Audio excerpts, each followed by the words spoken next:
Muy buenas tardes a todas y a todos.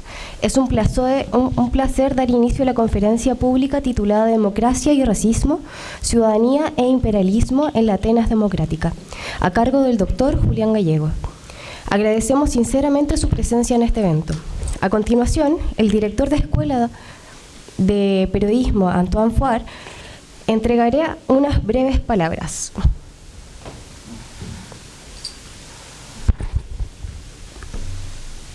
Faure, perdón.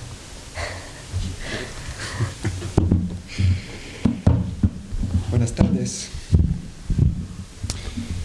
Estimadas autoridades, estimadas profesoras, estimados y estimadas estudiantes. En estas breves palabras quiero dar un cálido saludo al profesor Julián Gallego. Es literalmente un honor recibir, escuchar y dialogar contigo, Julián. Quiero agradecer tu generosidad por tomar el tiempo para viajar a realizar actividades con el equipo de la Escuela de Periodismo de la USACH, el Centro de Estudios en Comunicación Pública y el Magíster en Ciencias de la Comunicación, del que además eres profesor visitante. El profesor Gallego no es ni historiador del arte ni novelista, y lo aclaro en caso que alguien solo haya buscado el profesor en Internet. Es historiador, cierto. En específico, investigador principal del CONICET en el Instituto de Historia Antigua y Medieval de la Facultad de Filosofía y Letras de la Universidad de Buenos Aires. Entre otros compromisos y cargos, es actualmente director en colaboración del programa de estudios sobre las formas de sociedad y las configuraciones estatales de la antigüedad. Julián Gallego es un destacado filólogo historiador, que viene participando en una conversación que anima nuestra unidad y sus programas, y a veces toma la forma de una discusión sobre la tensión propia del espacio público político. Ilumina estas discusiones desde un precioso y preciso trabajo sobre la Grecia clásica. En específico, desarrolla 4 líneas de investigación: prácticas de subjetivación y formas de pensamiento político en la Atenas democrática, el mundo rural en la Grecia antigua, campesinado y comunidad aldeana, la polis y el concepto de Estado, prácticas institucionales y vínculos interpersonales, y finalmente mutaciones en el sentido práctico de la idea de humanidad en la Grecia clásica. Hoy día seguirá contribuyendo a esta reflexión crítica e interdisciplinaria a partir de otro trabajo que desplaza el problema hacia democracia y racismo, ciudadanía e imperialismo en la Atenas democrática. No profundizaré mucho en ello, pero creo fundamental destacar la aguda y profunda actualidad de la presentación que viene. En una época, en la que avanza el autoritarismo y su eufemismo iliberal, así como la ultraderecha. 2, la convivencia sufre amplios ataques nacionalistas en contra de la diferencia etnocultural. 3, una época en la que el flujo de migraciones no para de crecer y motivarse por causas que se van agregando. Pienso en los migrantes climáticos en específico. El abordaje genealógico del racismo resulta imprescindible para comprender fenómenos que muestren reconfiguraciones, pero convocan imaginarios, discursos y prácticas similares. Seré muy autorreferente, pero 2 ejemplos contingentes de ello. Primero, serían las fuertes tensiones que cruzan la sociedad chilena en la que vivo, y lo segundo es la revuelta política, y para mí no hay sombra de duda, que tiene lugar actualmente en Francia. Por todas esas razones, Julián, te quiero agradecer de nuevo, y también agradecer a SECOMP y su director David Joffre, al Magíster en Ciencias de la Comunicación y su directora Verónica Rocamora, y al profesor Juan Pablo Aroncibia por hacer esta segunda visita en 2 años posible. Gracias. Muchas gracias.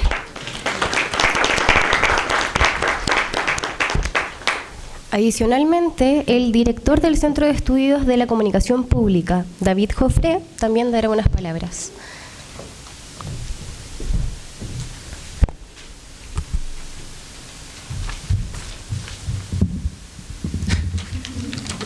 Voy a bajar el micrófono. Estimadas autoridades de la universidad, docentes, estudiantes de la Escuela de Periodismo y de la Facultad de Humanidades también. Voy a ser bastante breve, solo quisiera tomarme este espacio para extender básicamente mis saludos a todas y todos ustedes y darle la bienvenida al profesor Julián a quien nos acompaña esta fría semana en Santiago para una serie de actividades. Es más más que esta conferencia, digamos, en torno a la importancia de lo público, de lo estatal y de lo comunitario desde una mirada a la polis griega. Y para hablarnos sobre temas que, pese a los siglos, siguen tan vigentes como ayer. Uno de estos temas es precisamente el racismo en su problemática conjugación con la ciudadanía, que le da título precisamente a la conferencia que nos convoca esta noche. Si me permiten la metáfora, es además un tema, el racismo y la ciudadanía, que resurge como vestigio de ciudad inundada en cada nuevo verano. Es verano en Francia, donde actualmente se cruzan estos dilemas al ardor del descontento social. Por todas estas razones y muchas más que probablemente estoy olvidando en esta breve presentación, les deseo al profesor Gallego una provechosa visita y le invito públicamente a que siga colaborando con el Magíster en Ciencias de la Comunicación, que le está trayendo en esta ocasión para 2 clases magistrales, y sobre todo también con el SECOMP, que se ha propuesto fortalecer sus alianzas tanto nacionales como internacionales para promover la investigación interdisciplinaria en torno al problema de la comunicación pública. Con la visita del profesor Gallego y el trabajo conjunto que esto significa con la Universidad de Buenos Aires en particular, el SECOM está cumpliendo su primer hito de colaboración internacional de este año al menos. Por tanto, es una buena noticia para nosotros. Muchas gracias a quienes han hecho también posible esta visita, muy en particular y afectuosamente al profesor Juan Pablo Arancibia por todas sus gestiones. Gracias, que disfruten. Muchas gracias.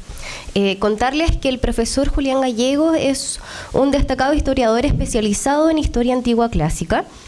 Posee un doctorado en Historia de la Universidad de Buenos Aires y actualmente ejerce como académico y director del Instituto de Historia Antigua y Medieval de la Facultad de Filosofía y Letras de la misma universidad.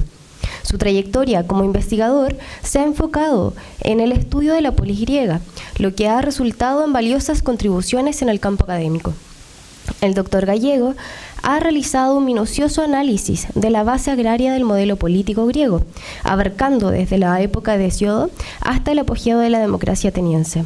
Sus investigaciones han destacado la importancia de estudiar esta dimensión económica específica para comprender los procesos de consolidación de la polis clásica.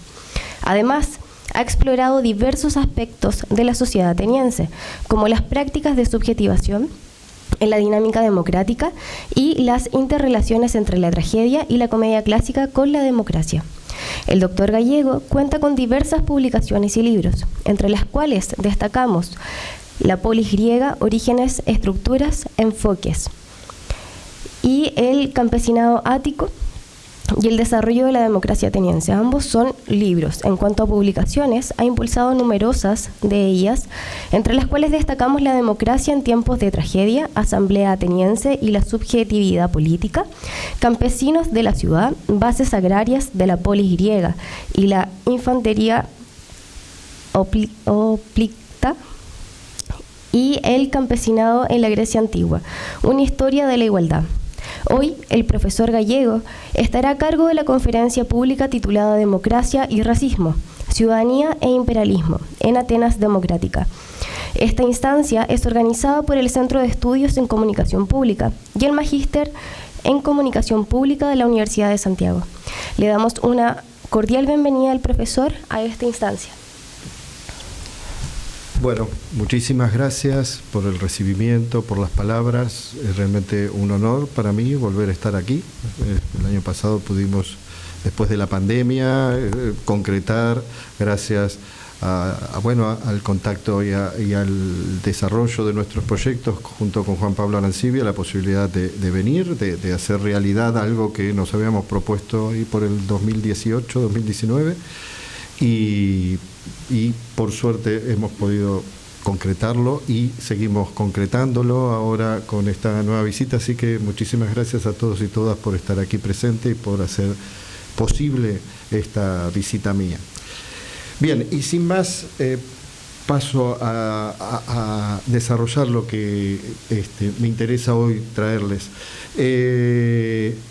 Está claro, y bueno, y en algunos trabajos míos anteriores yo me he centrado en esta cuestión, que la democracia ateniense, el funcionamiento de la asamblea, el rol participativo de la ciudadanía, es uno de los ejes que convoca nuestra atención, y yo he planteado en algunos textos previos míos un abordaje de esta problemática a partir de categorías que nos convocan, categorías contemporáneas como la de subjetivación o sujeto político, haciendo hincapié particularmente en la actividad, el rol activo de eso que traducimos por pueblo, que es el demos en Atenas, y eso ha llevado a algunas líneas de indagación y de desarrollo en términos de pensamiento político. Pero la democracia ateniense también se liga a, como se plantea allí en el título, también a una situación histórica particular, sobre todo en el siglo V a.C., que es el tema del imperio o el imperialismo ateniense. Y justamente ese es el contexto que querría hoy abordar para pensar estos dos ejes que son democracia y racismo. Como es bien sabido, hay un eje muy claro que se desprende de los textos griegos, de ciertas temáticas que incluso se transformaron y siguen siendo en algunos casos fuentes de, entre comillas, inspiración para dividir al mundo, para clasificarlo. Y una de esas divisiones, que a veces se traduce como la división entre Oriente y Occidente, es la división griego-bárbaro. Para los griegos esta división constituyó una suerte de constructo ordenador por el cual los griegos experimentaron su propio mundo y procesaron su propia identidad cultural, lingüística, política finalmente, ¿no? Por ejemplo, ya en la Ilíada aparece cierta referencia a un pueblo no griego que son los carios, a los que se clasifica de barbarófono, es decir, que no hablan griego. Y que termina con ciertas fórmulas que más adelante en la historia griega se van a transformar en un cliché. Pero estas primeras imágenes del bárbaro no necesariamente dan cuenta de una elaboración en términos de diferencias étnicas o raciales. Y es claro en este punto que un eje fundamental en términos históricos es lo que se conoce como las guerras médicas, es decir, el enfrentamiento entre griegos y persas fundamentalmente, que, digamos, comandan o guían la historia griega y que colaboran en la construcción de la historia de la identidad helénica a comienzos del siglo V a.C. Recordarán muchos dos batallas fundamentales, que son la batalla de Maratón en 490 y la batalla de Salamina en 480, junto con otras batallas, en un contexto de dominación de los persas sobre áreas helénicas, áreas griegas, ya desde mediados del siglo VI. Estas situaciones, desde el punto de vista griego, fueron un caldo de cultivo para el desarrollo de una retórica sobre el bárbaro, vamos a ver algo sobre eso, y el bárbaro como la figura del otro con mayúscula, como lo han estudiado en muchos casos los antropólogos, ¿sí? A punto tal que a pesar de la enorme diversidad de pueblos no griegos con los que los griegos estuvieron en contacto, las imágenes que los griegos elaboraron tendieron a fusionar a los bárbaros en una serie de estereotipos. Por ejemplo, en el Político de Platón se exhibe claramente este tipo de operación cuando aparece en boca de un protagonista de este diálogo, que es el extranjero de Elea, cuando este extranjero plantea, como se puede leer allí en pantalla, una crítica al modo habitual de dividir al género humano que, según el Eleata, realizaría la mayoría de los atenienses. Por una parte, el texto plantea el uso incorrecto del método de la división en sí mismo, que es un problema de ese diálogo platónico en particular, y que es lo que el extranjero quiere ejemplificar, pero por otra parte se expone una mirada crítica que introduce de lleno a el problema que a nosotros nos interesa, que es el problema de la configuración de la raza, del genos, como dirían los griegos. La visión que se atribuye a este extranjero contiene también un elemento crítico al etnocentrismo griego, ¿no?, cuando dice que unifican a muchos pueblos bajo el solo mote de bárbaro, pero que, como decía, por ahí sea no solo una crítica al etnocentrismo griego en general, sino al atenocentrismo, en la medida en que ese término, la mayoría por aquí, hoi polloi tonenzade, estaría aludiendo precisamente a la multitud griega, a los muchos, a la multitud ateniense, a los muchos de la Atenas clásica. Pero el uso correcto de la división, del método de la división que Platón ponía en boca del extranjero de Elea,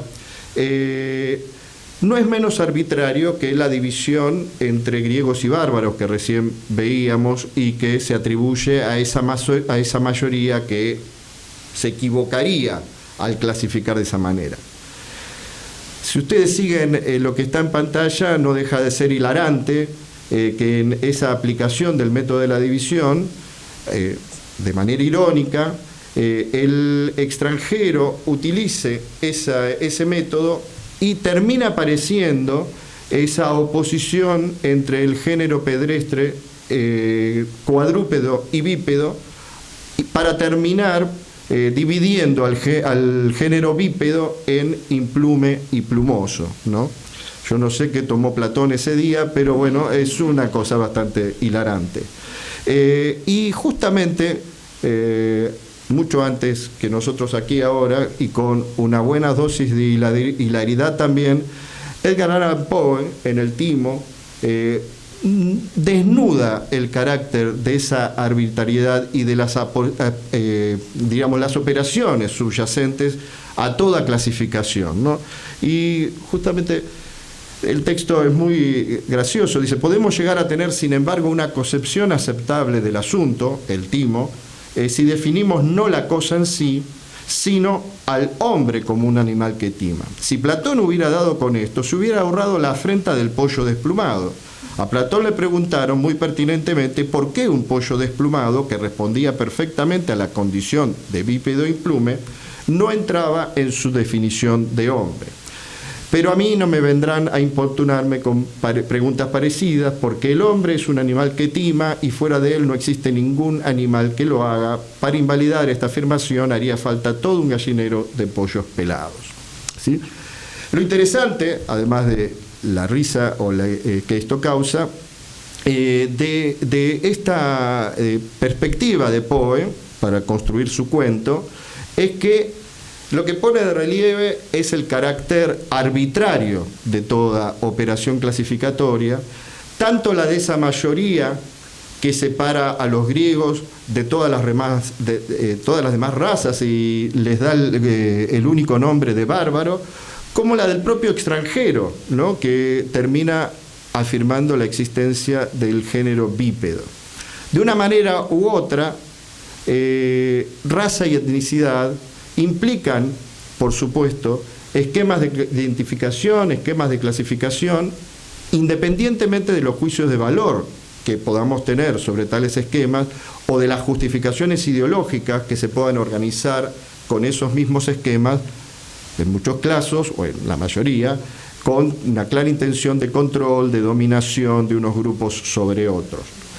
Como toda clasificación, sus criterios, justificados conforme al funcionamiento de discursividades determinadas, resultan en última instancia de alguna asunción arbitraria cuyo carácter de tal termina muchas veces ocultándose a través de una especie de axioma que nos parece, ya corriendo el tiempo, que se transforma en algo natural. Y precisamente esa idea de naturalización es la que nos trae de relieve un pasaje muy conocido de Aristóteles, donde se esquematizan las diferencias entre griegos y no griegos, apelando a un criterio determinista que es a la vez geográfico y climático. En un plano conceptual, La secuencia de los argumentos en este pasaje pone en relación dos ejes siempre en tensión en el pensamiento griego, que son physis y nomos, naturaleza y ley, con una clara implicación causal de la naturaleza sobre la ley. La situación de los griegos en este pasaje es o ocupa el justo medio, ¿no? Ese justo medio del que habla muchas veces Aristóteles, en este caso el justo medio entre el frío de Europa y el calor de Asia.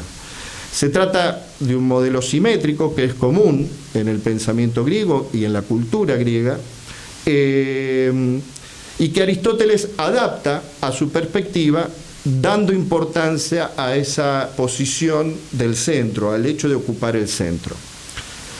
Prontamente, como se observa en una parte del pasaje, las propias características de los que habitan en las zonas frías europeas, las zonas que están al norte del territorio griego, nos muestran a pueblos con coraje, pero faltos de inteligencia, aunque ese coraje, dice Aristóteles, los hace libres, es decir, poco dóciles, por lo cual Aristóteles adelanta la idea de que quienes son dóciles y por ende proclives a la esclavitud, en términos deterministas, por supuesto, son los bárbaros de Asia.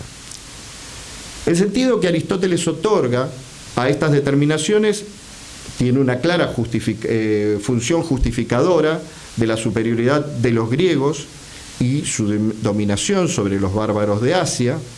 Y esta idea es una idea que se encuadra absolutamente en algo que se conoce como la teoría de la esclavitud natural de Aristóteles, que plantea en el libro 1 de su Política, ¿no? Y esta perspectiva no es ajena a algo que Moses Finley catalogaba como la ecuación esclavo-foráneo, entre los griegos y los romanos en general, cuyo racismo, decía Finley, remite a expresiones ideológicas que giran invariablemente sobre la idea de los bárbaros, de los extranjeros, como aquellos sobre los cuales, justificándolo precisamente de manera determinista, de manera racial, sobre los cuales los griegos o los romanos posteriormente ejercerán su dominación y desarrollarán la esclavitud.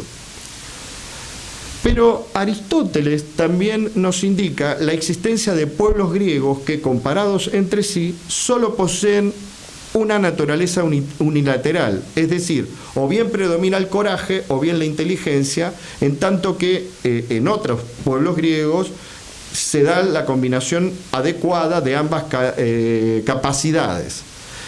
Por lo tanto, uno podría decir que en Aristóteles también está presente algo que antes acaba de decir que es típico de bárbaros, es decir, la unilateralidad del temperamento, pero ahora entre algunos pueblos griegos. Ya vamos a volver sobre esta cuestión.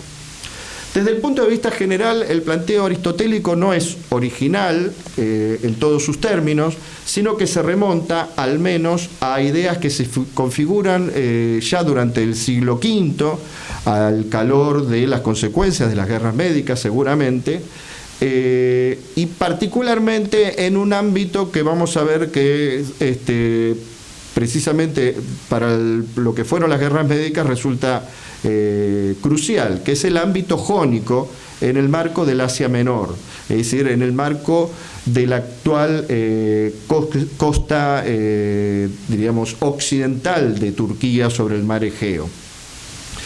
Y me voy a detener en dos textos, uno que es un texto hipocrático, que es el tratado Aires, Aguas y Lugares, y en fragmentos de la historia de Heródoto. En el tratado hipocrático, en este pasaje que ustedes tienen en pantalla, aparece un orden causal que es más o menos parecido al de Aristóteles en un plano general, porque lo que se está diciendo allí es que debido al clima, los de Asia son menos belicosos, son más pacíficos, es decir, tienen menos coraje, pero estas condiciones también provocan que sean menos inteligentes, y aquí aparecería alguna diferencia con la visión aristotélica. La quietud de estos asiáticos termina asociándose con gobiernos en los que son súbditos de reyes, y esto en cierta medida explica también su sometimiento. Por el contrario, dice en otra parte el texto, la combatividad de los europeos, aquí son los griegos básicamente, se liga a la inexistencia de gobiernos monárquicos y el ejercicio de la libertad. Si bien no se propone una causalidad directa del clima y la geografía sobre el sistema político, la hilación del argumento habilitaría, si no al determinismo puro y duro, al menos a la idea de un condicionamiento, concediendo que el sometimiento obedece además a las instituciones. El tratado señala el rol de las instituciones, entonces, apuntando a la existencia de pueblos con coraje por naturaleza, pero subordinado debido a las instituciones. Y también nos señala que incluso los habitantes de Asia, refiriéndose probablemente al Asia Menor, con su consabida coexistencia entre griegos y bárbaros, en el caso de no estar sometidos a un señor y de ser independientes, resultan los más combativos, pudiendo ser artífices de su propio destino según su valentía o cobardía. En el tratado también se vislumbra una posición intermedia parecida a la indicada por Aristóteles, pero no como la zona equilibrada de la raza griega, sino como el ámbito de intersección entre europeos y asiáticos, donde coexisten griegos y bárbaros que pueden hallarse o sometidos a reyes o ser libres, independientes y capaces de gobernarse a sí mismos. Los matices que el tratado introduce parecen desestimar las estipulaciones que discriminan a europeos de asiáticos como dos razas según el clima y el lugar, como veíamos en Aristóteles, a la vez que los sistemas políticos respectivos no son plenamente causados por tales determinaciones. A raíz de estos matices, Rosalind Thomas, un texto muy importante sobre Heródoto, argumenta que, por un lado, no existe ningún atisbo de superioridad innata griega en términos de raza, pero por otro lado no deja de ser una dificultad que en el tratado hipocrático se sostenga la división entre Europa y Asia. Ahora bien, yendo ahora al caso de Heródoto, ciertos indicios, como lo que se puede leer en pantalla, parecen mostrar que su argumento se mueve en la misma línea que el del tratado hipocrático, particularmente en este pasaje que es el pasaje final, es decir, con esto prácticamente concluye las historias de Heródoto. Ahí se pone en boca de Ciro el juicio de que un clima suave produce hombres de igual carácter y que un territorio fértil implica convertirse en esclavos de otro, indicando de este modo que el medio ambiente condiciona el comportamiento humano, pero que no solo los griegos, sino también los persas serían conscientes de ello. Es decir, que el problema era algo común a griegos y persas según esta perspectiva de Heródoto. Las posibilidades, por lo tanto, serían las mismas para unos y para otros, y este episodio, que es anecdótico y aparentemente no se concreta, concluye con la idea de que los persas finalmente no renuncian a su imperio, sino que renuncian a residir en aquellos lugares que determinarían comportamientos suaves, es decir, pacíficos, cobardes, etc.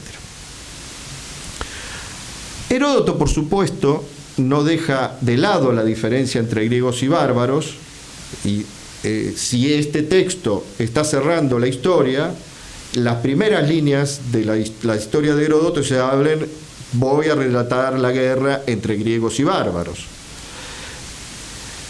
Y en este sentido, Rosalind Thomas, a quien antes citábamos, insiste en que Heródoto conoce y hace uso incidentalmente de la noción de determinación medioambiental, pero que a lo largo de su historia termine termina otorgando preponderancia a las costumbres y las leyes, como se observa con claridad en un supuesto intercambio entre el rey Jerjes de Persia y de Marato, que era un ex rey espartano.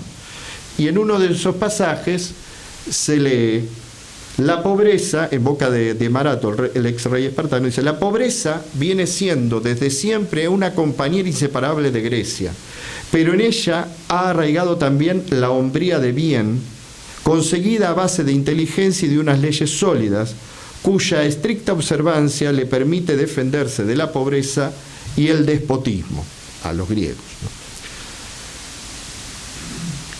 Lo que pone en evidencia la argumentación de Marato respecto, lo que pone en evidencia, estas palabras que Heródoto atribuye al espartano de Marato, es algo que recorre en buena medida la historia de Heródoto y que aparece claramente en un pasaje en la que se habla de la despotes nomos, es decir, la ley soberana, la ley que gobierna, la ley que rige. En este caso se refiere a cuál es la relación de los lacedemonios, ¿sí? Es decir, estamos hablando de este ex rey espartano. Lacedemonios es casi un sinónimo de espartano, casi. Entonces nos está diciendo allí que para los lacedemonios esta ley es algo que predomina sobre la naturaleza. Es respetando a la ley que se consigue justamente, como veíamos antes, vencer la pobreza. Y seguramente esta sea una idea que esté articulada en Heródoto a partir de los desarrollos de la sofística. Pero entonces, si existe la posibilidad de cambiar un condicionamiento ambiental o geográfico a partir del respeto a la ley, ¿qué ocurre entonces con la distinción entre griegos y bárbaros? Porque los persas o los bárbaros podían perfectamente respetar una ley y por ende cambiar, determinar su destino a partir de las instituciones. Lo que vemos es que Heródoto elabora una clasificación de los comportamientos humanos en función de las leyes y costumbres, y dentro de esto particularmente de las formas de organización política. Dicho de otra manera, ¿qué ocupa, según Heródoto, el lugar fundamental del sistema? ¿Es la ley o es el rey? Esto es una parte fundamental del análisis de la historia de Heródoto, pero dicho de manera formular, uno podría decir: entre los griegos, la ley es rey. Entre los bárbaros, según Heródoto, el rey es ley, ¿sí? Los griegos, pues, en este sentido, se mostrarían superiores a los bárbaros por el hecho de que suelen someterse a la ley de la polis, que es la ley de una comunidad, pero no a la ley de un déspota, que es la ley de un amo.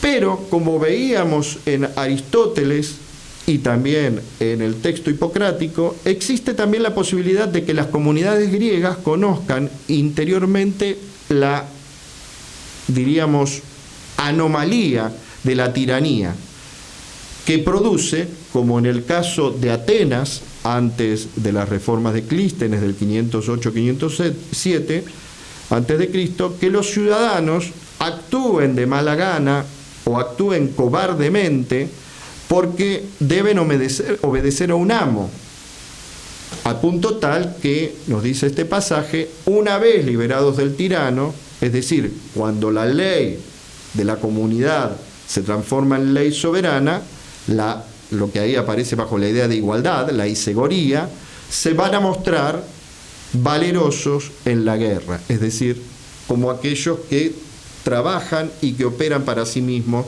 y no de mala gana o cobardemente para un amo.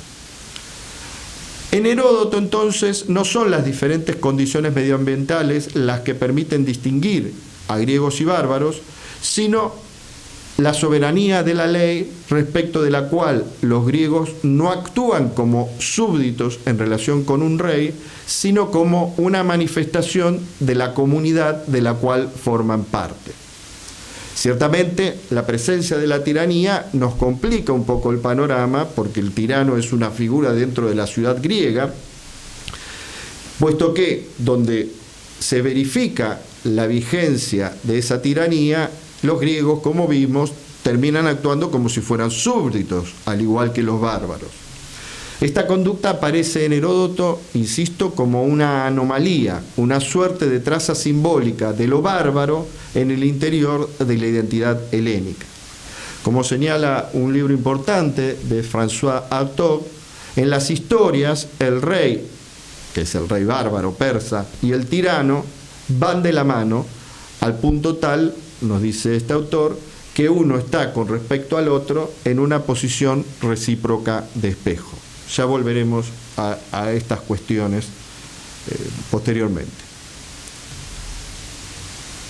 Ahora bien, si las exploraciones en los textos previos nos sitúan en un plano general griego, aunque con menciones a las ciudades del Asia Menor, etc.,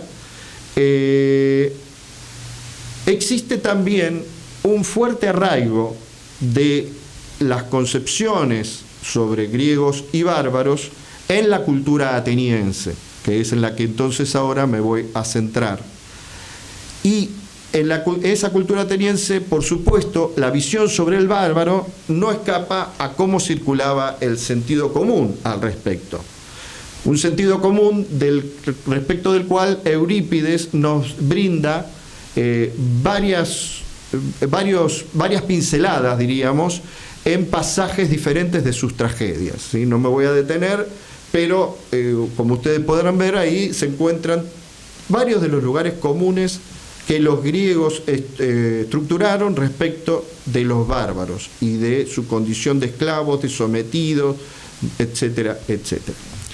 Estas menciones se podrían multiplicar, ¿sí?, recorriendo la literatura, pero me parece que el punto queda suficientemente establecido porque estas son breves pasajes que aparecen en las tragedias de Eurípides, tragedias que, como sabrán, fueron representadas en el teatro de Atenas, mayoritariamente ante un público ateniense, que podía comprender rápidamente de qué se hablaba cuando se decía eso que tienen allí en pantalla. Ahora bien, este sentido común se trata al mismo tiempo de un sentido común sobre el bárbaro que no solo circula en la Grecia antigua, no solo circula en la Atenas clásica, sino que es un sentido común que la tragedia ayudó no solo a reproducir, sino también a construir. Y como ha demostrado una autora fundamental al respecto, que es Edith Hall, la invención del bárbaro debe mucho a la definición de la identidad griega a través de las representaciones teatrales de la tragedia, en este caso, que es ante todo un género ateniense. Es decir, es griego, pero es fundamentalmente un género que se desarrolla en Atenas. Y en este sentido, los persas de Esquilo ya había puesto de relieve, varias décadas antes que Heródoto, ciertos efectos prácticos de la vigencia de los modelos políticos.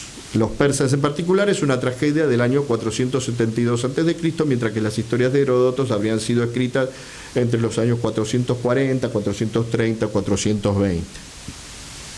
A partir de la victoria de la victoria militar, de la organización cívica griega sobre el poder despótico de los persas, Esquilo se centra en esta tragedia a los persas en una oposición entre Persia y Grecia, y así aparece de entrada, pero estas dos identidades van a evolucionar a lo largo de la tragedia en la medida en que la representación avanza en un doble recorrido que lleva a una contradicción entre una entidad más abarcadora, que es los bárbaros o la barbarie, y no solo los persas, a otra más restringida, que es no solo los griegos, o no tanto los griegos, sino los atenienses. Y la tragedia termina construyendo la oposición bárbaros atenienses.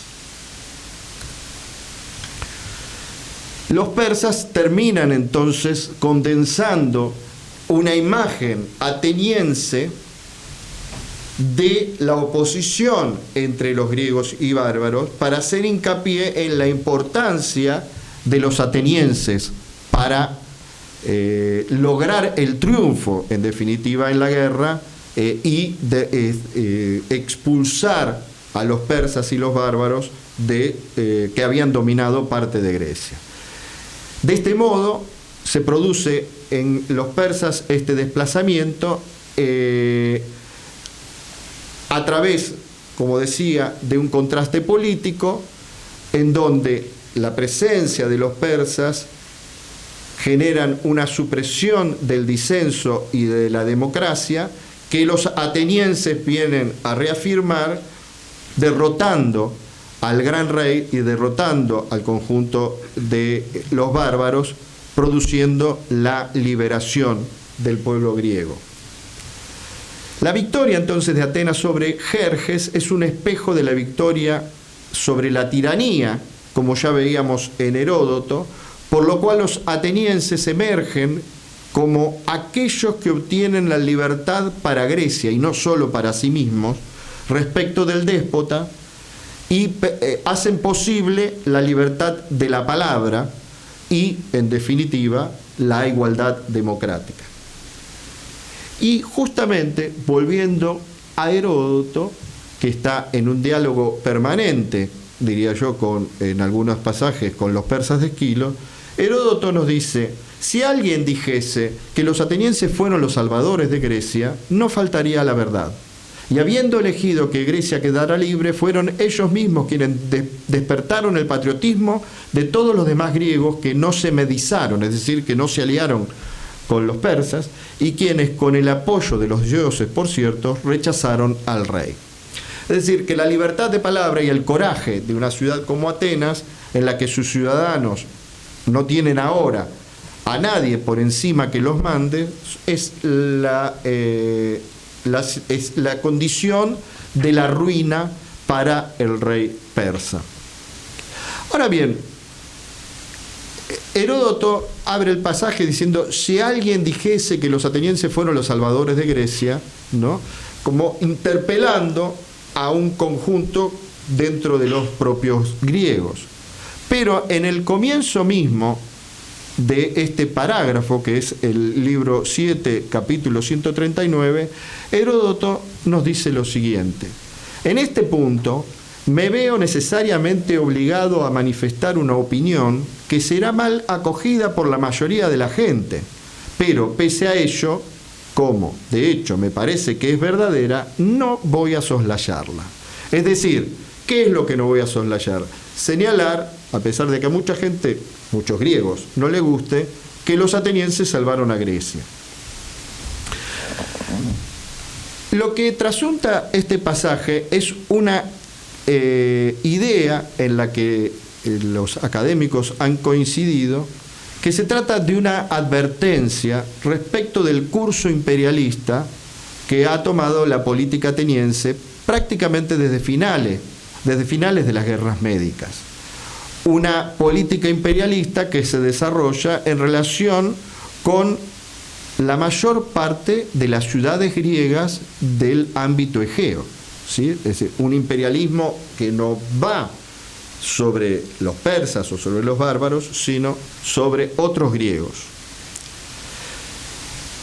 Ahora bien, en un contexto cultural en el que se plantean ciertas regularidades étnicas a partir del clima y de la geografía, o de la lengua y de la ley, en línea con las distribuciones retóricas que se advierten ya en los persas de Esquilo respecto de atenienses, de griegos, de bárbaros, durante el periodo que se conoce como la Pentecontesia, es decir, el periodo que va entre el final de las guerras médicas y el comienzo de las guerras del Peloponeso, y durante la guerra del Peloponeso, que abarca entre el 431 y el 404, Atenas va a producir, y por eso me interesó rastrear esta situación desde los persas de Esquilo, Atenas va a producir una apropiación y una reelaboración de la distinción entre griegos y bárbaros, con la que abrimos esta conferencia,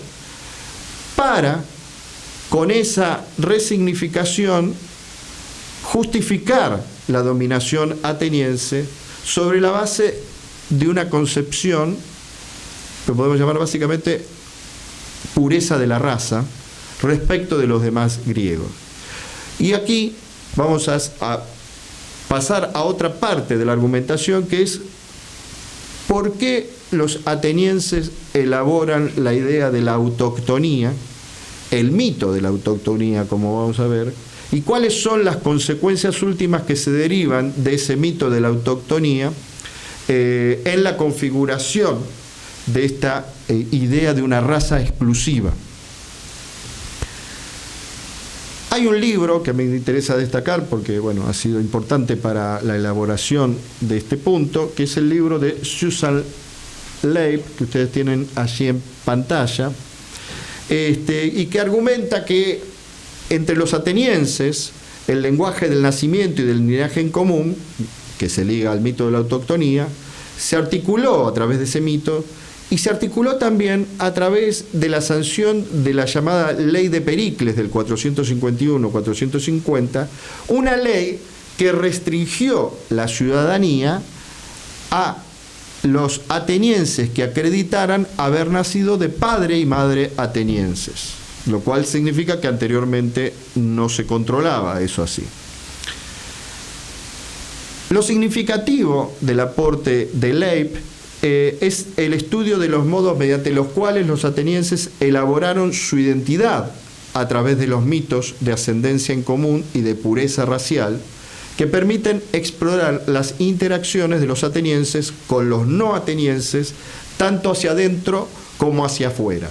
Lo que allí se menciona como, por un lado, un racismo intrínseco que implicaba un favoritismo hacia los miembros del grupo, del mismo grupo, basado en sentimientos familiares o un parentesco común, a la vez que un racismo extrínseco respecto de los foráneos, enfatizando que solo los atenienses, con el nacimiento y la ascendencia adecuados, eran dignos de compartir la ciudadanía y los privilegios.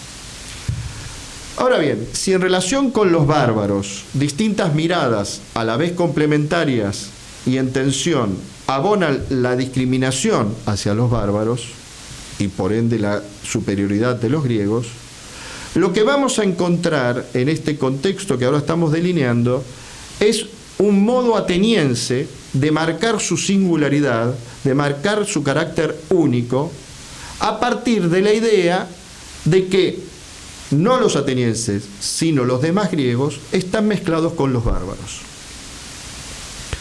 Y esto justamente va a ser uno de los motivos centrales del mito de la autoctonía. Un mito que no está al margen de ciertas condiciones, de ciertos discursos que se desarrollan en la propia Atenas, uno de los cuales resulta fundamental, que es el discurso que se conoce, el tipo discursivo que se conoce como la oración fúnebre, el discurso fúnebre, que junto con otros elementos históricos como la propia forma en que se percibe el imperialismo ateniense y cómo los otros griegos habrían percibido el rol dominante ateniense. Empezando por la oración fúnebre, es gracias a una autora fundamental al respecto, que es Nicole Loro, que nos resulta claro y casi ya algo adquirido, al menos para los historiadores, que la oración fúnebre es un género discursivo político únicamente ateniense. No se conoce en ninguna otra ciudad griega, no hay ningún vestigio. Y es un discurso en el que se desarrolla una representación de la democracia ateniense que los propios atenienses están dando de sí mismos. Se vincula, claro está, a una práctica que es la de los funerales públicos, funerales anuales generalmente, para honrar a los ciudadanos caídos en batalla, fundamentalmente. Una oración que era pronunciada por personajes ilustres, y ahora vamos a ver, hay una que se atribuye a Pericles, Pero es al mismo tiempo la oración fúnebre, de la cual se conocen varias versiones, es también un modelo ideológico porque de alguna manera articula el discurso oficial de la propia polis ateniense, destinado a construir la imagen de una Atenas como totalidad perfecta, armoniosa, sin conflictos, como una ciudad unida, sin tensiones ni facciones. Por supuesto, es una representación imaginaria, es fruto de una idealización, pero lo importante es que es una forma de representación de la democracia ateniense articulada por los propios atenienses. Las imágenes de la oración fúnebre como género discursivo son para el consumo interno de Atenas, es decir, son oraciones que escuchaban básicamente los propios atenienses y nadie más. Pero lo que se lee, los atenienses la escuchaban, lo que nosotros leemos hoy en día, es que no solo es para representar a esta Atenas sin fisura, sino que es también para destacar la superioridad de los atenienses. Y así, por ejemplo, en el discurso que Tucídides le atribuye a Pericles, en lo que se conoce como la oración fúnebre de Pericles, lo que hace Pericles es apelar a la exclusividad de los atenienses, a partir de expresiones tales como somos los únicos, o nuestra ciudad es la única, que en conjunto, dice, es un modelo ejemplar. Y para esto hay una situación histórica precisa que opera como contraparte del discurso y que alimenta, creo yo, esa superioridad o esa creencia en la superioridad. Mencionábamos anteriormente que la esclavización del bárbaro circula como un lugar común entre los griegos. Citábamos a Finlay, veíamos también o mencionábamos la teoría de la esclavitud natural de Aristóteles, donde Aristóteles dice el bárbaro y el esclavo son por naturaleza lo mismo, ¿sí? Y entonces, si esa esclavización del bárbaro circula como un lugar común entre los griegos, el hecho de que los atenienses se piensen a sí mismos como los únicos puramente griegos habilita la posibilidad, creo yo, de que los atenienses piensen que tienen derecho, por naturaleza, de esclavizar a otros griegos, como vamos a ver ahora, o que descienden de bárbaros, o que están mezclados con bárbaros. Es precisamente de esclavizaciones reales o metafóricas de las que hablas de distintas maneras Tucídides, y brevemente apelo aquí a un texto que se publicó en un número de la revista Historia 396 que compartimos junto con Juan Pablo, gracias a un colega, Donoso Johnson, que nos convocó al respecto. Y básicamente destaco brevemente las conclusiones a las que yo llegaba leyendo la historia de Tucídides. Tucídides mostraría que el imperialismo ateniense es visto metafóricamente, y a veces no tan metafóricamente, es decir, de manera real, como un modo de esclavización, como un modo de esclavitud. Y técnicamente hay tres términos que recorren la historia de Tucídides para apelar a esta idea de esclavitud real o metafórica de otros griegos sometidos a los atenienses, ¿sí? Un término, no los menciono rápidamente, pero bueno, que son términos que remiten a esta idea de dominación. Un término es andrapodismos, otro es douleia, que es el término clave para hablar de esclavitud, y otro es hipekos, que básicamente significa dependiente. Con todos estos términos, a lo largo de la historia, Tucídides nos muestra que las poleis, las ciudades egeas, son ciudades sometidas a una situación de dependencia que todo indica era pensada, no sé si vivida, pero era pensada al menos como una situación de esclavitud. Ahora bien,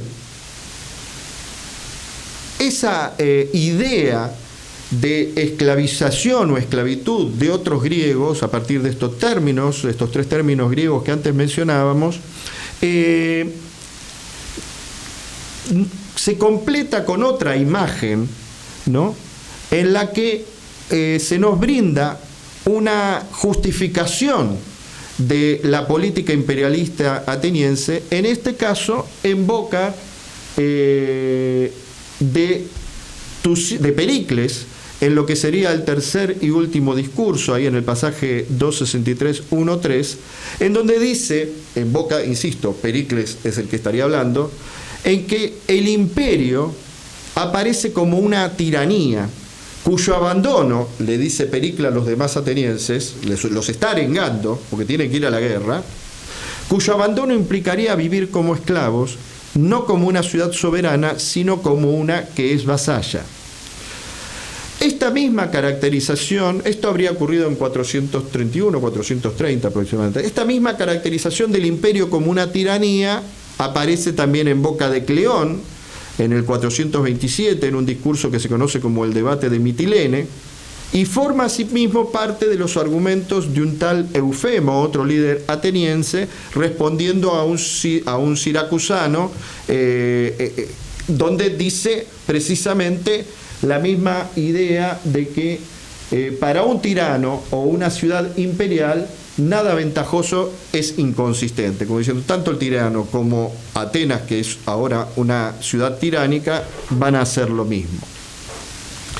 Y finalmente, pero ya no en boca de atenienses, sino en boca de los corintios, aparece esta misma idea, pero para entrar en guerra, para contraponerse a los atenienses, donde los corintios, hablando en Esparta, dicen, Atenas es una ciudad tiránica.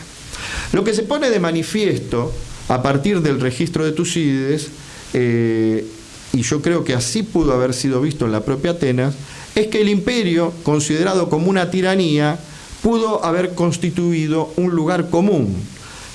En Atenas, como discurso para los propios atenienses, pero también como crítica hacia Atenas, fuera de Atenas, como el caso de los corintios.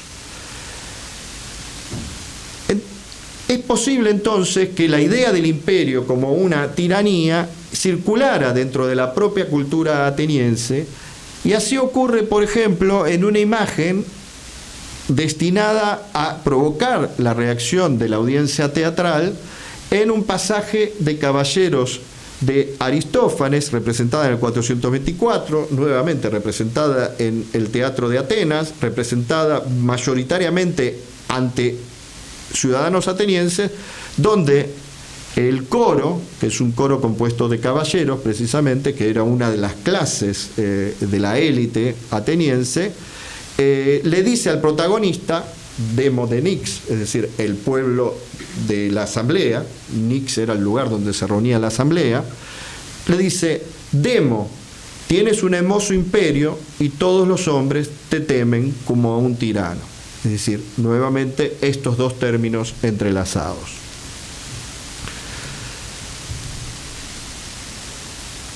Por lo tanto, a través de la oración fúnebre por un lado y a través de esta imagen del imperio como una tiranía, nosotros vemos que hay una complementariedad entre la idea del imperio como forma de esclavización y la idea de Atenas como un tirano que esclaviza, que reproduce las imágenes del déspota y sus súbditos, del déspota como aquel que esclaviza a sus súbditos. Ahora bien, me interesaba, ya para ir cerrando, plantear, voy a resumir algunas cuestiones, justamente cómo se construye esta idea de diferencia ateniense, de unicidad ateniense con respecto a las demás griegos. Y para esto voy a apelar a algo que muchos consideran un texto irónico o paródico, pero que creo, a la luz de lo anterior, que contienen elementos de verdad. Voy a saltear este texto, que lo que hace es poner de relieve justamente el carácter del mito de la autoctonía y de cómo los atenienses han nacido, básicamente ese es el mito de la autoctonía, han nacido en ese lugar y se han creado en ese lugar, cosa que no ocurre con los demás, para pasar directamente al Menéxeno de Platón, ¿sí? Este primer pasaje nos plantea que la situación política ateniense funciona como basada en un lazo social, imaginario, que consiste en sostener, como se puede leer, la igualdad por ley de los atenienses, que solo beneficia a ellos, ¿sí? Y esa igualdad por ley es la igualdad que incluso uno podría derivar en el cerramiento de la ciudadanía que produce la ley de Pericles, al establecer que todo ciudadano debe ser hijo de padre y madre ciudadano. Pero no solo se dice que los atenienses gozan de la igualdad por ley, sino que esa igualdad por ley se deriva de un fundamento natural, de algo que deriva de la tierra, es decir, el mito de la autoctonía, es decir, la madre tierra de la cual nacieron los primeros atenienses, y así, como se mostraba en el pasaje de Tucídides que antes pasé rápidamente, y así hasta el día de hoy, ¿no? Que era lo que decía Pericles en ese texto. Por lo tanto, se trata de una justificación ideológica, está claro, de la singularidad ateniense mediante el mito, un mito racionalizado de la autoctonía, donde la democracia, en definitiva, es subsidiaria del mito. Lo que vamos a ver inmediatamente es que la igualdad política, de acuerdo con la ley, se deriva de la igualdad de nacimiento, es decir, la ley se deriva de la naturaleza, ¿sí? Remitiendo nuevamente al mito de la autoctonía. Y esto implica, por ende, una ley ateniense que es igual para todos los atenienses, que han nacido iguales naturalmente, que no son otros que los propios ciudadanos. En este punto, lo que en el Menéxeno se muestra es que hay con el bárbaro una diferencia legal que proviene de una diferencia de naturaleza. ¿Por qué? Porque los atenienses son griegos, pero son griegos puros y sin mezclas de bárbaros. Por lo tanto, hay una diferencia legal que proviene de esa diferencia natural. Por eso, uno podría decir que si Atenas ha de seguir siendo democrática, con igualdad política de acuerdo con la ley, tiene que mantener su pureza y su igualdad de nacimiento, según los argumentos que se ven en estos pasajes del Menéxeno, que, perdón, no planteé el contexto. Estos pasajes del Menéxeno son una oración fúnebre que Sócrates, ¿no?, atribuye a Aspasia, que era la compañera de Pericles, y donde dice, bueno, como diciendo, bueno, en realidad la que dio buena parte del material para que Pericles construyera su oración fúnebre habría sido Aspasia. Hay toda una serie de cuestiones irónicas a analizar, ¿no? Que sea una mujer y extranjera la que haya alimentado un discurso justificador como el que leemos en boca de Pericles, pero más allá de todo eso que no podemos analizar ahora, lo importante es que los elementos que encontramos en este texto platónico están van de la mano, se condicen con los elementos que podemos encontrar en otras oraciones fúnebres. Y por último, donde más claramente se expone cuál sería la característica de los atenienses. Los atenienses son griegos puros, sin mezclas de bárbaros. Fuera de Atenas hay griegos que no son puros y sin mezclas, y por lo tanto se nos dice no son hostiles al bárbaro por naturaleza. Por ende, si hay quienes son bárbaros por naturaleza, pero griegos por ley en otras ciudades, y ahí se nombran a ciertos personajes míticos como Pelops, Cadmo, Egipto y Dánao, es la única situación pura es la situación ateniense. Autóctonos, no mezclados, racialmente puros. Estas situaciones van a constituir una fuerte justificación racializada en nombre de la libertad, de lo que de hecho, como vimos a partir de Tucídides, va a implicar en términos reales y o metafóricos la dominación y la esclavización de otras ciudades griegas que por naturaleza, según este texto, no serían hostiles al bárbaro. A punto tal que en otro pasaje se nos dice que de aquí que, criados en plena libertad, los padres de estos muertos, que son también los nuestros, y estos muertos mismos, de noble cuna, además hayan mostrado a todos los hombres muchas acciones bellas, privada y públicamente, convencidos de que era preciso combatir la libertad contra los griegos, en favor de los griegos, y contra los bárbaros, en favor de todos los griegos. Es decir, contra los bárbaros para darle la libertad a todos los griegos, pero contra otros griegos porque no entienden bien que si nosotros no les pegamos un poco, nunca van a ser libres. Ya para ir concluyendo, voy a saltear algunas partes, porque me llevaría mucho tiempo desarrollar, simplemente voy a saltear rápidamente esto que está aquí, para detenerme en este pasaje del Menexenio de Platón que ya apareció citado. En este pasaje en particular se dice que las otras ciudades tienen regímenes políticos desiguales, oligarquías o tiranías, porque están integradas por hombres de todas las clases y también desiguales.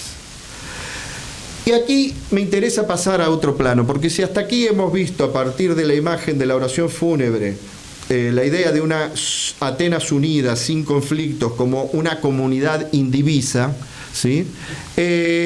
Lo que vamos a encontrar es que en Atenas mismo las diferencias, las facciosas, las diferencias de clase, las diferencias políticas, en definitiva, la forma en que se estructura el conflicto civil, incluso la guerra civil, la estasis, van a también valerse de argumentos raciales. Y me centro en la idea de pantodapoi, ¿sí?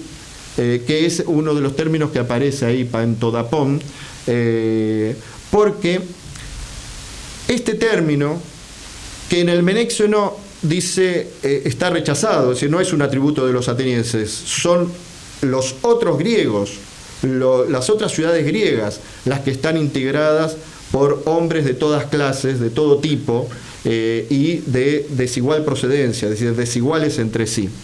Pero la cuestión es que el término pantodapoi tiene una larga historia en la literatura griega, particularmente ateniense, para hacer referencia al pueblo, para hacer referencia a los pobres. Y justamente, si bien no habla de este término, el viejo oligarca nos muestra o pensaba que en Atenas no se podía distinguir allí al pueblo, al demos, respecto de esclavos, de metecos y de libertos, porque eran similares tanto en su vestimenta como en sus apariencias, como diciendo, ¿a quién le vas a pegar si puede ser un ciudadano pobre ateniense o un esclavo?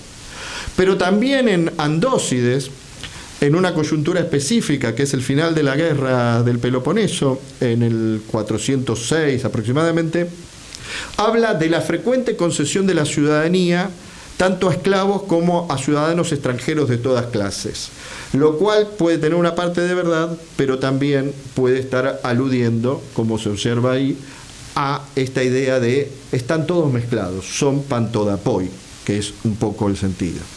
Lo mismo podemos leer en Ranas de Aristófanes, donde se distingue a los bien nacidos, los justos, los nobles, los buenos, de los extranjeros y los pelirrojos, que es una forma de llamar a los esclavos, los hijos inútiles de padres inútiles, donde no aparece el término pantodapoi, pero sí el término poneroi.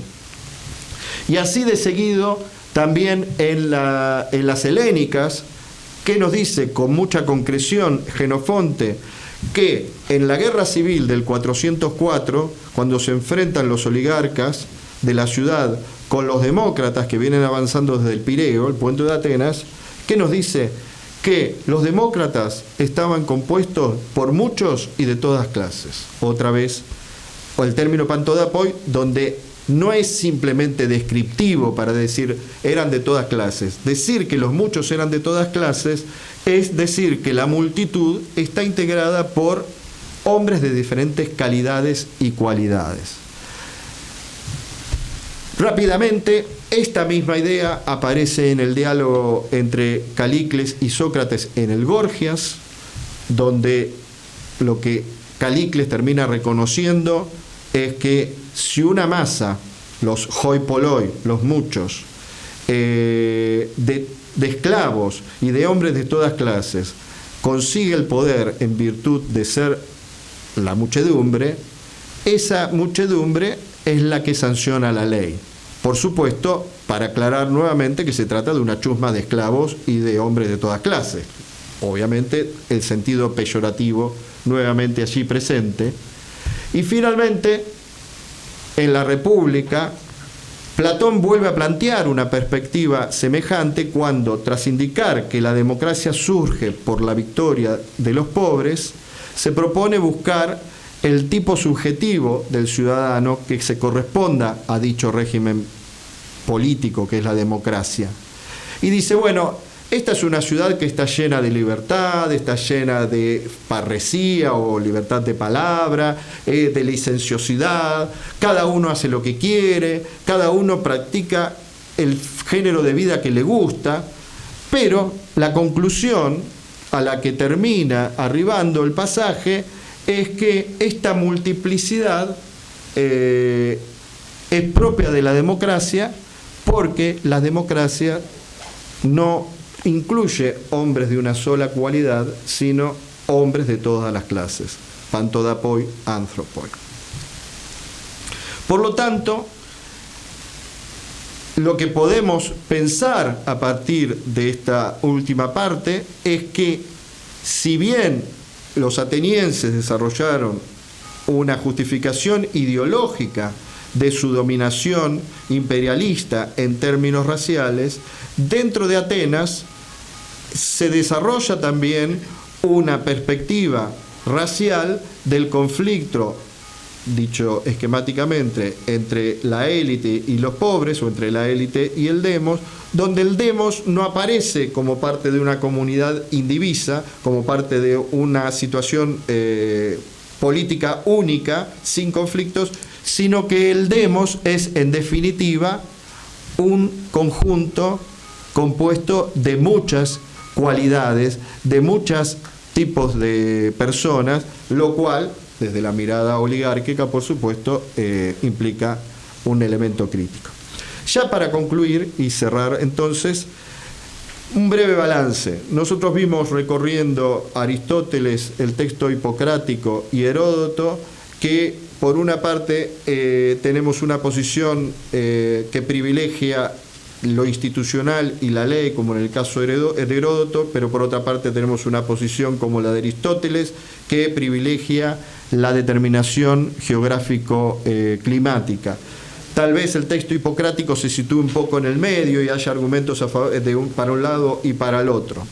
Ahora, sobre esa base, que es algo común, podríamos decir, al pensamiento griego, hay un modo ateniense de pensar esas categorías griego y bárbaro y de apropiarse de las mismas como justificación de la política imperialista respecto de súbditos que ya no son bárbaros, sino que son otros griegos.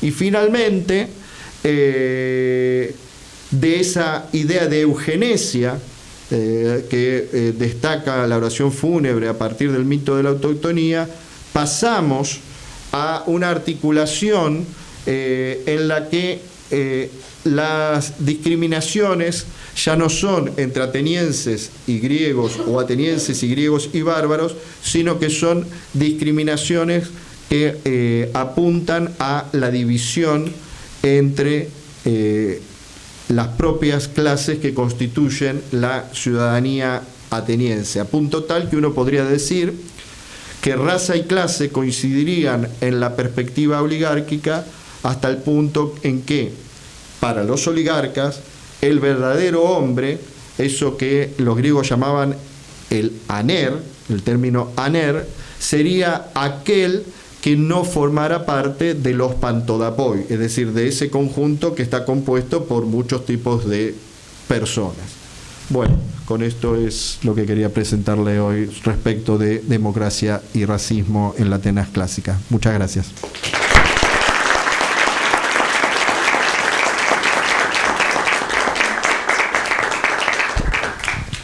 Muchas gracias, profesor. Vamos a abrir la palabra. Si alguien tiene alguna pregunta, por favor levante la mano y yo me voy a acercar con el micrófono.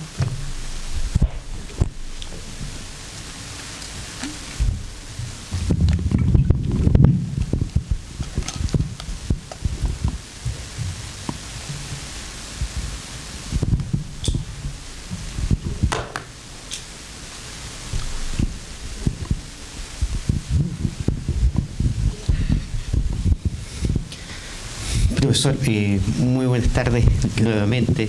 Quiero agradecer su presentación, me resultó muy sugerente, muy provocadora en hartos aspectos. Yo creo que para todos, me tomo un poco la atribución, hay una serie de elementos que son como que llaman a pensar cuestiones mucho más actuales, mucho más presente y verlas ahí como en su análisis es verdaderamente sorprendente. Hay dos cosas sobre las que me gustaría que quizás nos profundizara. La primera, la cuestión de la de la tierra, este gesto ateniense de decir bueno, somos más puros porque hemos nacido aquí. Entonces, quisiera saber si ese juicio tiene lo que podríamos decir, un referente en aspectos divinos. Si hay algo ahí de sacralización de ese juicio. Si la tierra o el lugar de procedencia tiene algo que ver un poco con los dioses, con el mundo como de lo trascendente. Si hay una justificación que tiene elementos de ahí. Ese es un punto. El otro tiene que ver con, a ver, uno conoce la esclavitud que se ha dado en la modernidad, con bastantes siglos de diferencia, y en otros contextos donde finalmente el esclavo pasaba a ser un elemento de mercado. O sea, estaba regulado el tráfico de esclavos, la venta, su tasación, etcétera. Me imagino que eso no funciona de la misma manera en el contexto de la Grecia antigua, o quizás sí, eso me gustaría que lo señalara. Y si acaso en ese sentido el esclavo es resultado exclusivamente de la guerra, o hay otra forma de esclavizar aparte de la guerra directamente. Eso, muchas gracias. Bueno, muchas gracias por la pregunta. Me parece que son cuestiones que hacen a los problemas que hemos tratado de presentar. Por una parte, pues sí, hay toda una elaboración mítica, por eso, y la elaboración mítica se cruza con lo que nosotros diríamos, pensaríamos como una religiosidad o aspectos de una religiosidad. Digo, se articula con lo que nosotros llamaríamos así porque los griegos y los atenienses en particular carecían o no dominaban o no pensaban la esfera religiosa como algo separado necesariamente de otras esferas, y bueno, sería largo extender, pero está ligado a una serie de concepciones y de prácticas culturales que describen un poco mejor, por supuesto, qué sería el mundo de lo divino y la articulación entre lo divino y lo humano. Pero en concreto, respecto de la autoctonía, sí hay una elaboración ligada a las divinidades. Hay una de las versiones respecto de cómo, porque los mitos griegos y su articulación con el rol de las divinidades, a veces, y en este caso ligado al caso ateniense en particular, a veces tienen más de una versión y más de una reelaboración, pero hay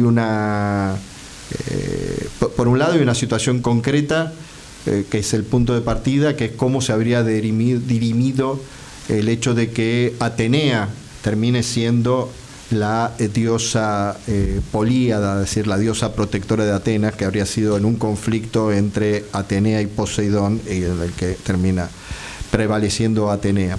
Pero por otro lado, con el concreto mito de la autoctonía, hay una versión que señala que Hefesto estaba particularmente atraído por Atenea y quería poseerla a toda costa. Atenea tiene la particularidad de ser una diosa virgen, que se mantiene virgen, y precisamente el Partenón es significa exactamente eso, la diosa Partenos. Atenea Parteno significa Atenea virgen. El Partenón es un monumento que señala esa cualidad, y por supuesto Atenea le pega un castañazo y le dice: Hefesto, rajá de acá, pero Hefesto eyacula y su semen cae en la tierra, y ese sería una de las versiones del origen autóctono de los atenienses.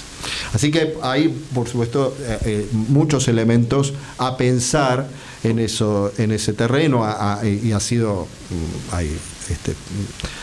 la propia Nicole Loraux, que citábamos, tiene un libro que se llama Nacido de la Tierra, donde analiza muy claramente aspectos míticos ligados a las divinidades, cruzados con el uso político de estos mitos. Respecto de la cuestión de la esclavitud y su relación con el mercado, bueno, yo señalaba precisamente cómo el lenguaje de la esclavitud es un lenguaje que no queda, por supuesto, restringido solo a la institución concreta de la esclavitud, ¿no? Y yo mencionaba muy rápidamente cómo Tucídides echa mano a ese vocabulario. Hay varios autores, bueno, yo mencionaba una publicación que yo he hecho, pero hay varios autores que han trabajado justamente esos usos tanto concretos o prácticos como metafóricos del tema de la esclavitud. Además, pero juntamente con eso, la esclavitud en tanto que institución, bueno, es parte de un debate entre los historiadores respecto a cuáles son las condiciones para pensar la esclavitud en general y el tipo de institución que era la esclavitud en la antigüedad clásica, ¿sí? Porque uno puede encontrar vocabularios e instituciones que modernamente, contemporáneamente, uno traduciría como esclavo o esclavitud, pero qué significaba esa institución en cada situación concreta difiere. Digo, por ejemplo, uno puede recurrir a los textos egipcios y tal vez encuentre también alguna situación que podría traducirse como esclavitud o esclavo, y sin embargo probablemente allí la institución funcionara de manera distinta. Y en concreto, yo creo que la dimensión del mercado es un elemento cualitativamente importante para caracterizar la esclavitud antigua clásica, la esclavitud en Grecia y también en Roma. Justamente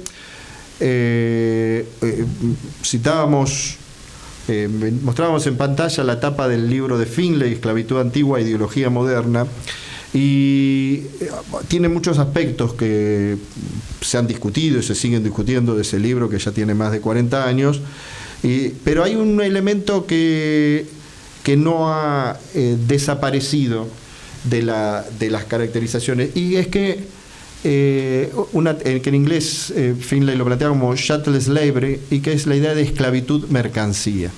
Una de las características del esclavo antiguo clásico, en Grecia o en Roma, es el hecho de que es una propiedad mercantil o mercantilizable, es decir, y por ende cosificable, ¿sí?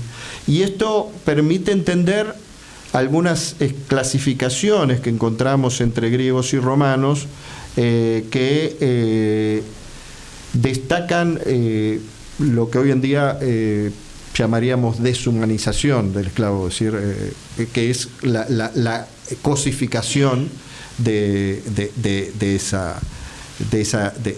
esa persona, ¿no? Por lo tanto, yo pues, digamos, no funcionaría, por supuesto, del mismo modo que lo que fue la mercantilización, la esclavitud en tiempos modernos, ¿sí?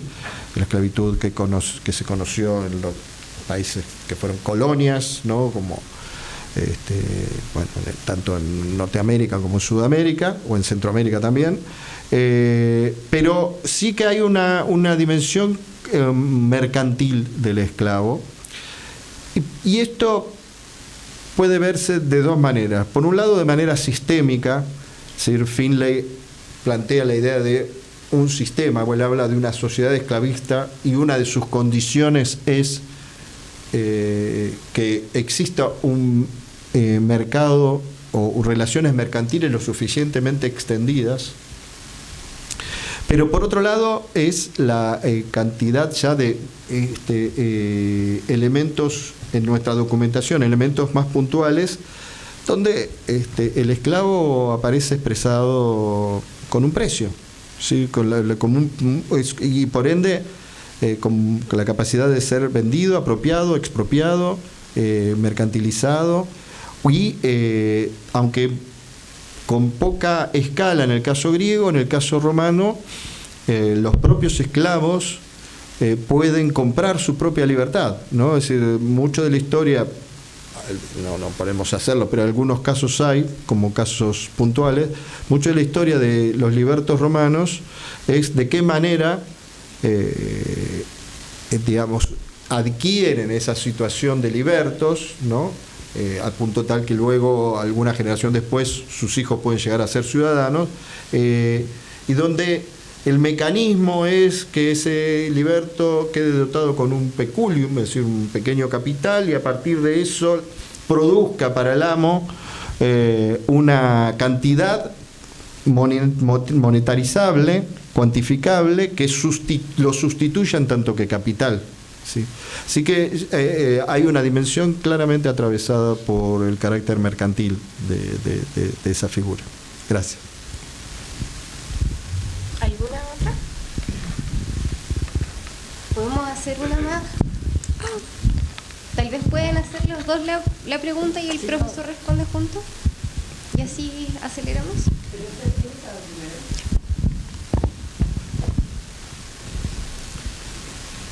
Sí, trataré entonces de ser lo más breve posible. De nuevo, muchísimas gracias, profesor Julián. Quería preguntar cuáles eran, si existían factores coyunturales específicos que generaban esta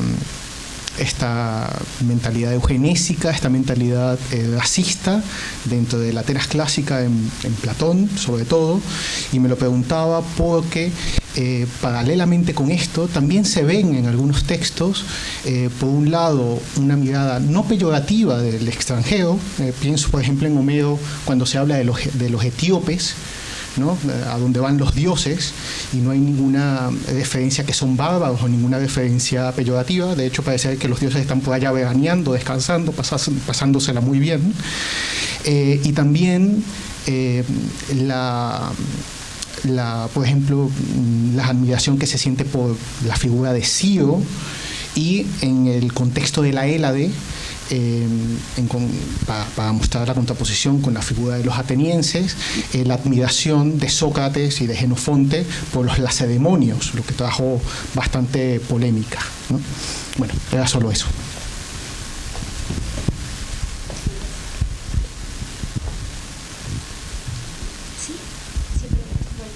Bueno, buenas tardes a todas, todos. Y mi pregunta tiene que ver un poco como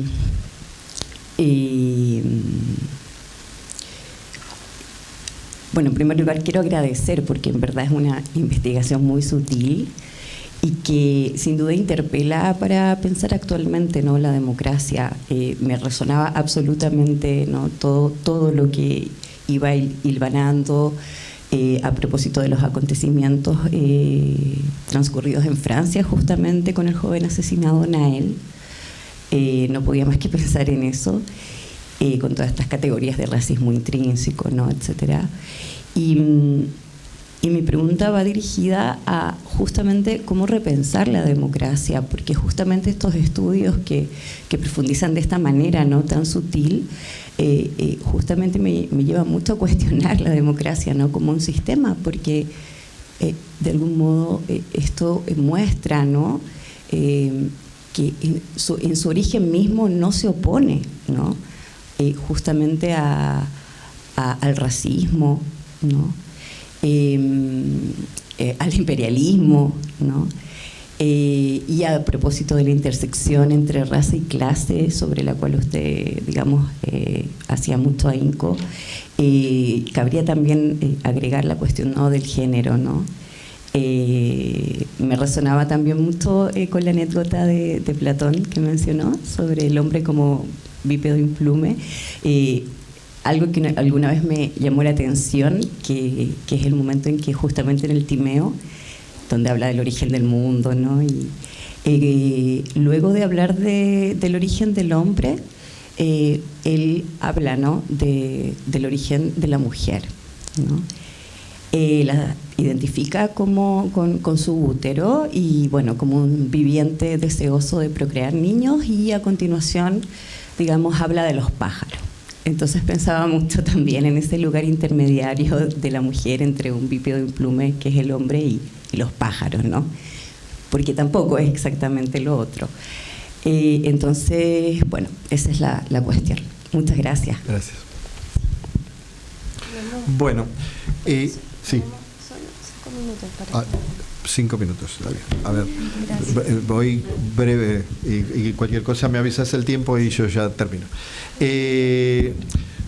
Muy brevemente respecto a lo que mencionabas, cuando hacemos referencia a Homero o a Hesíodo y a ciertas cuestiones que remiten al problema que estuvimos tratando de pensar, justamente yo partía de mencionar un pasaje homérico donde se habla de los carios, pero señalaba que, al menos en función del argumento que a mí me interesaba desarrollar, la relación identitaria entre griegos y no griegos, o el desarrollo de una identidad griega en relación con los bárbaros, como lo otro, lo no griego, es un desarrollo, para mi gusto, posterior, ¿sí? Y justamente creo que ahí hay un catalizador, que son las guerras médicas. Y previo a las guerras médicas, la dominación persa sobre una parte de Grecia, que termina siendo una parte importante cuando uno ve cómo va avanzando en el mapa el imperio persa, ¿no?, hasta el momento de las guerras médicas. Entonces, y luego sobre eso, o paralelamente con eso, se monta la forma ateniense de apropiarse de esa situación. Y precisamente en ese en ese contexto de las posturas de Sócrates y Jenofonte, ambos, Jenofonte reconociéndose incluso a sí mismo como un discípulo socrático, respecto de la lacedemonia, yo creo que eso es otro elemento que habría que verlo desde otro lado, pero que abona a la idea de una élite en Atenas para distinguirse del demos, del pueblo. Justamente lo que se conoce como la laconomanía, es decir, la apelación a lo lacónico, a los lacedemonios para generar una identidad al interior de la élite se ve en la última parte, durante la guerra del Peloponeso, incluso hasta en la moda, usan el pelo largo, usan vestimentas semejantes a los lacedemonios, y tiene que ver con el desarrollo de una postura que va a terminar condensándose en las perspectivas oligárquicas antidemocráticas, en clara correlación con la cesura, el conflicto civil, la estasis y en definitiva la guerra civil. Anecdóticamente dicho, es muy probable que Sócrates estuviera entre los 3.000 ciudadanos de pleno derecho que reconocen los 30 tiranos en la oligarquía del año 404, y es muy probable que cuando Sócrates termina siendo juzgado y sentenciado por corromper a la juventud y proponer nuevas divinidades, probablemente alguien estuviera saldando cuentas por haber sido parte de los oligarcas, porque en 413 vota una ley que es una ley de amnistía que no permite juzgar a los oligarcas, salvo a los 30 tiranos.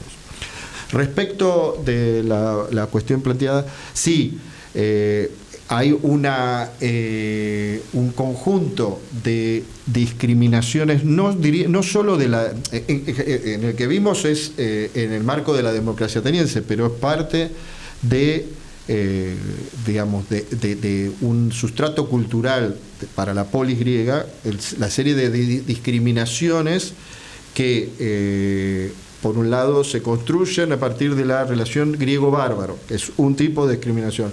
La discriminación entre un griego y otro, cada ciudad griega desarrolla su propia identidad étnica, empezando, que puede ser solo positiva, la denominación partiendo de la toponimia y del propio nombre propio, es decir, los atenienses, los espartanos, los corintios y así sucesivamente, hasta las polis más pequeñas, ¿no? En esas 1000 polis que se conocieron en época clásica.